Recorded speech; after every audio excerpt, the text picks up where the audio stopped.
Okay, everyone, remember IM3 again is finishing up Unit 1 and they're getting ready for a little exam in the next week or so. So here's some more graphing, a lot of more graphing in IM3 as you find out. So anyways, if you look at this function right here, you'll notice that it is a cube root. See the little index of 3 right there? Okay, but again, when push comes to shove and you need to graph this, what can you do? Well, the first thing you're going to do is make a table. Because once I have a table of some good points, I can do my graph. Now, what points do you put in the table? Well, again, if you look right inside the expression, the radical, ask yourself, what makes it equal to 1? Well, 1 minus 1 is 0. That's going to go in the middle of my table, the 1. And then I'm just going to pick a couple of numbers smaller than 1 and a couple of numbers bigger than 1. And again, the general rule is you want at least 5 to 7 points. Some bigger, some smaller than what I call the middle number. Okay, whatever makes it 0 is kind of like the middle number. Okay, so now that my table's ready to go, I'm going to just start plugging in -1. Now, guys, I'm going to work in this area here again. Okay, and then I'll erase it as I complete the table.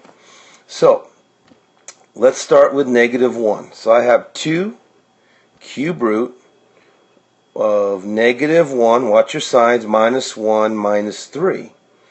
Now, I got 2 cube root of -2 minus 3. Now, a cube root, I hope you understand, can handle negatives. Any odd function can handle negatives because 3 negatives make a negative, right? So you can always do cube roots of any number including negatives. Now, what is the cube root of 2? I'm going to need my calculator to figure that out. Now, to save a little time, I went ahead and did it on my calculator. And guys, I can't emphasize enough, using the calculator and being proficient with it is so important. That's why I make a point of demonstrating it all the time in the classroom and how to set it up and how to use it. So let me clean this up right here, guys, and you're actually going to see it on the calculator. And so check this out.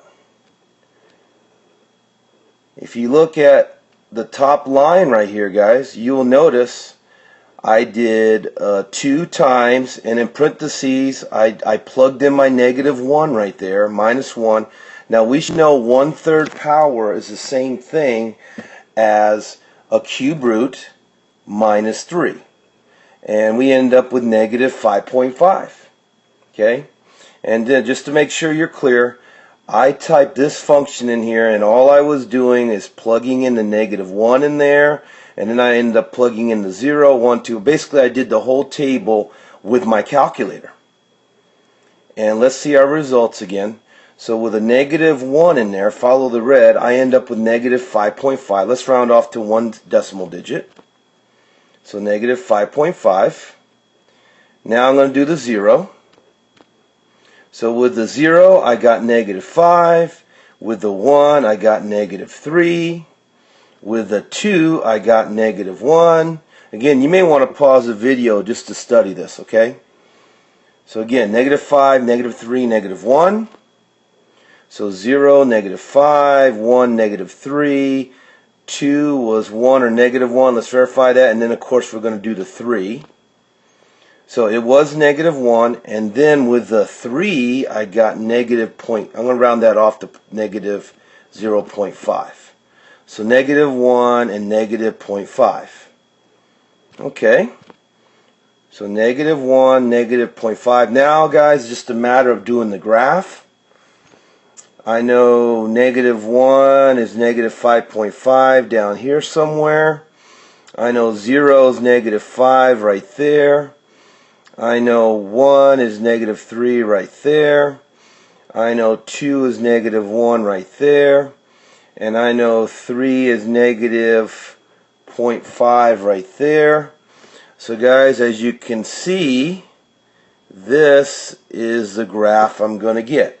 As a matter of fact, guys, a cube root will always look like this. It will have a S shape going sideways from left to right. Okay, that's something you ought to memorize. And contrast that with a cube. So if I had y equals x cubed again, and I did one of those in a previous video, you will note that x cubed will always be an S shape going up and down in S shape like so. Okay, but through experience, guys, you'll hopefully recognize and know what each of these functions look like. Okay, now I'm going to do one more that's a square root, and you can see the difference. So again, I'm going to try to go a little bit faster here, guys. Setting up my table, what makes that 0 is -1. Now guys, the difference with a square root though is I can't do a square root of a negative. So it doesn't make sense for me to use, let's say, -2 for instance. Okay? Because a -2 right in there, guys, is going to give me the square root of a negative, which is impossible, it's undefined.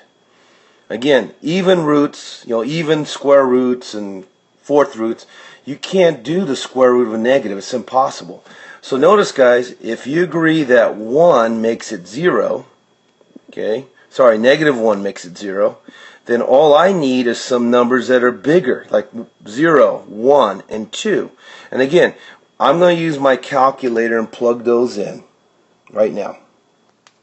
Okay, guys, I took a minute and I typed in the values in my table into my calculator. And so what you're going to see first is -1 going right in there. And then, of course, then 0, then 1, then 2 in there. Okay? And let's see what our results are. First, the -1, of course. So here we go. As you can see right here, I put in a -1. Notice the 1/2 power is what a square root is, right? A square root is always a 1/2 power. You should know that. Anyways, with a -1, notice I got a -2. When I plugged in the 0, I got a -3. Let's put those in our table. So -1 was -2, 0 was -3. Now let's do 1 and 2.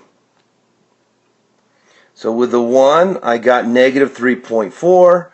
With the 2 in there, I got -3.7. Again, you may want to pause the video just to see how I typed it in the calculator. So this was -3.4 and then -3.7. Now it's just a matter of graphing it. So I'm just going to go -1, -2, 0, -3, 1, -3.4, almost -3.5, right?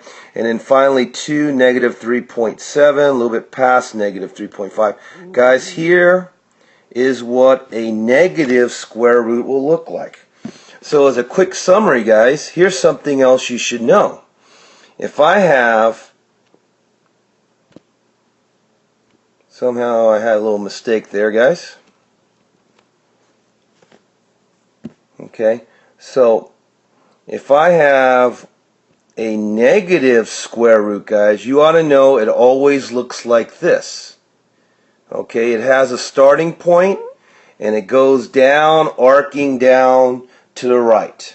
Okay, if, however, I have a positive square root, follow the red this time, guys. My computer's acting up here a little bit. But it's always going to have a starting point. Okay. It's always going to have a starting point. And for some reason, I'm not able to write right now.